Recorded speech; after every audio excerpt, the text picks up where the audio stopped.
อนล้อชิบเป่งเลยช่วงแรกอะไม่กล้าพูดหน้ากล้องเขินกล้องพูดเท่าไหร่มันก็ไม่เพอร์เฟกต์สักทีกิ๊บเองก็ผ่านจุดนั้นมาก่อนเหมือนกันค่ะกิ๊บก็เลยรู้สึกว่าอยากลองทำคลิปแชร์ประสบการณ์การฝึกพูดหน้ากล้องของตัวเองเผื่อว่ามีหลายๆคนแบบกำลังอยากจะลองทำแต่ว่าไม่กล้าทำสักทีอะไรเงี้ยเผื่อว่าจะสปาร์กอะไรขึ้นมาได้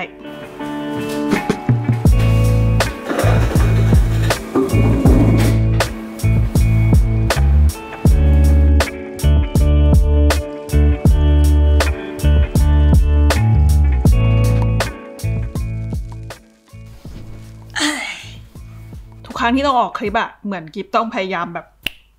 เปิดสวิตช์อะไรสักอย่างจริงๆเพื่อนรอบตัวส่วนใหญ่ก็บอกว่าตัวจริงกิ๊บเหมือนในคลิปนะแต่ว่าถ้าให้กิ๊บมองเองเนี่ยกิ๊บว่าในคลิปมันเหมือนแบบบวกเพิ่มขึ้นมาอีก 10% อะ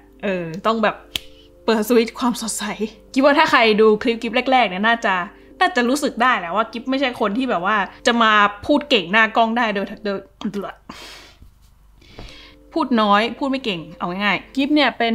introvert นะคะ introvert เนี่ยหมายถึงว่ากิ๊บเป็นคนที่ชาร์จแบตตัวเองด้วยการอยู่คนเดียวเป็นคนเจาะแจ๊ะอะไรไม่ค่อยเก่งแต่ว่าสิ่งที่กิ๊บอยากจะบอกถึงคนที่เป็นแบบกิ๊บทุกคนเนี่ยจริงๆแล้วการเป็น introvert นั่งพูดหน้ากล้องเนี่ยมันง่ายกว่าการคุยกับคนแปลกหน้าอีกนะเพราะว่าเราอยู่คนเดียวไง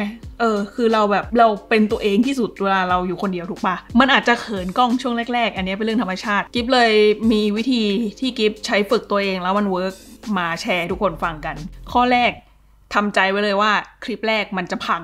มากการที่คลิปแรกมันจะออกมาดูแบบเขินๆดูแบบอึดอัดดูไม่เป็นธรรมชาติดูแบบมันเป็นเรื่องที่ธรรมดามากๆคนทำวิดีโอคอนเทนต์100 ทั้ง 100เนี่ยถ้าไปดูคลิปแรกสุดของเขาเป็นอย่างนี้กันทุกคนมันต้องพังแน่นอนทุกคนถ้าไม่ได้เป็นคนแบบพูดเก่งโดยธรรมชาตินะแต่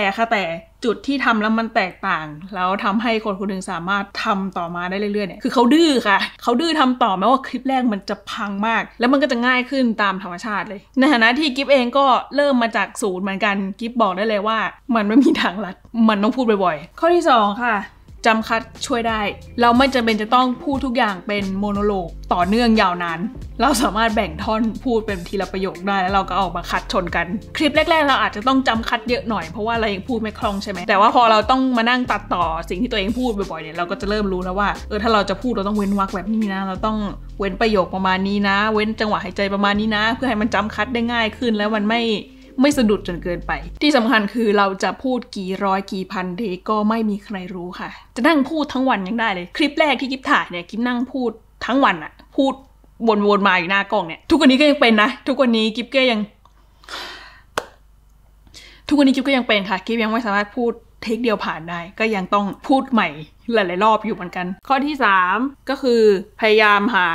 คอมฟอร์ตโซนของเราการมาพูดหน้ากล้องครั้งแรกเนี่ยมันก็ออกจากคอมฟอร์ตโซนมากพอแล้วเพราะงั้นอย่างน้อยในเชิงกายภาพเนี่ยในที่เรานั่งอยู่เนี่ยอย่างน้อยให้มันเป็นคอมฟอร์ตโซนของเราซะหน่อยคลิปแรกสุดที่กิ๊บนั่งถ่ายเนี่ยกิ๊บนั่งโต๊ะทำงานโอ้โหโคตรเกรงเลย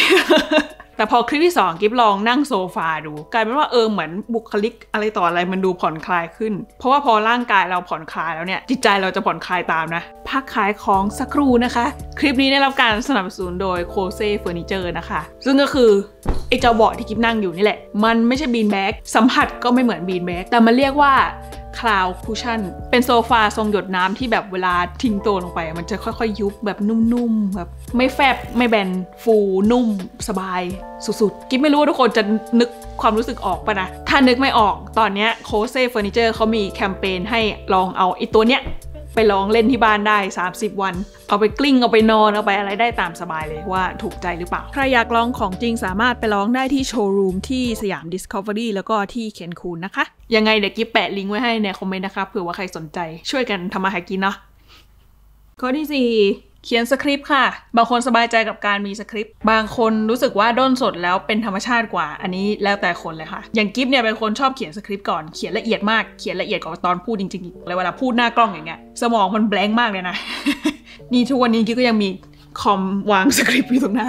แต่ถึงใครจะถนัดด้นสดเนี่ยกิ๊บก็แนะนำว่าให้วางโครงคลิปคร่าวๆก่อนว่า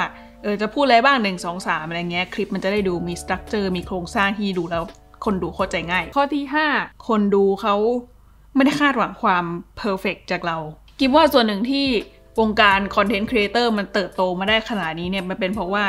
เหล่าคอนเทนต์ครีเอเตอร์ทั้งหลายก็คือคนธรรมดาเหมือนกันกับเราสมมุติว่ามีคนนึงที่เขาดูแบบว่าเป๊ะมากเพอร์เฟกต์มากๆอย่างเงี้ยเราดูแล้วเราก็อาจจะชอบนะแต่ว่าเราจะไม่รู้สึกผูกพันกับเขาเท่าไหร่เราจะรู้สึกผูกพันกับคนที่เขาแบบมีอะไรโป๊ะโป๊ะโกโก้พังๆเหมือนกันเราจะรู้สึกเชื่อใจเขามากขึ้นนะมันเป็นความเอนเตอร์เทนแบบนึงเหมือนกันสิ่งที่กิ๊บพอจะแนะนำได้สำหรับคนที่เพิ่งจะเริ่มใหม่ๆเนี่ยก็คือ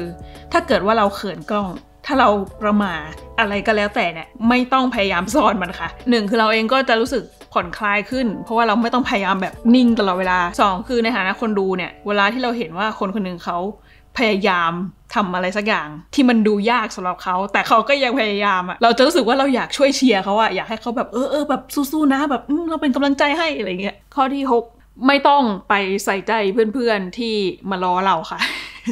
กิ๊บอยากจะพูดแบบโลกสวยๆว่าแบบเนี่ยคนที่เขาเป็นเพื่อนเราจริงๆเขาจะไม่ล้อเราเขาจะสนับสนุนเราไม่จริงค่ะ เพื่อนล้อชิบเป่งเลยช่วงแรกอะทุกวันนี้ก็ยังโดนล้ออยู่เลยเพราะงั้นที่จะบอกก็คือทำไปค่ะไม่ต้องไปสนใจเพื่อนที่ล้อเพราะว่าทำไปเรื่อยๆเดี๋ยวเพื่อนก็ชินเองแล้วเพื่อนจะเลิกล้อไปเองถ้าเพื่อนไม่เลิกไปเองเราก็จะชินไปเอง สุดท้ายค่ะสิ่งที่กิ๊บได้จากการมานั่งพูดหน้ากล้องอยู่เรื่อยๆมาจนถึงทุกวันนี้คือ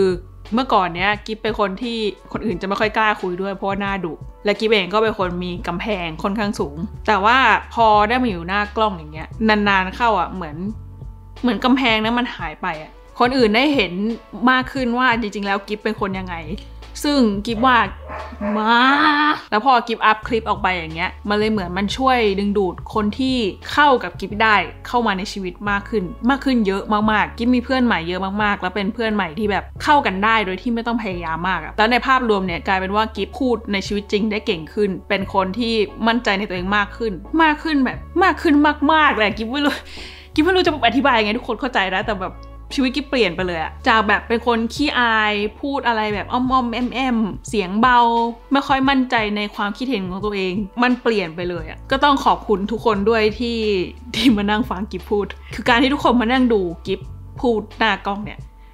มันช่วยให้ชีวิตกิ๊บดีขึ้นจริงๆนะฟังดูเวอร์นะแต่ไม่เวอร์เลยเรื่องจริงแต่ถึงกิ๊บจะทำคลิปมามากขนาดนี้แล้วเนี่ยทุกวันนี้เวลากิ๊บจะลงคลิปกิ๊บก็ยังปวดท้องอยู่ปวดท้องแบบมวนท้องด้วยความตื่นเต้นยังกังวลทุกครั้งที่ต้องลงคลิปเพราะงั้นถ้าเกิดว่าใครที่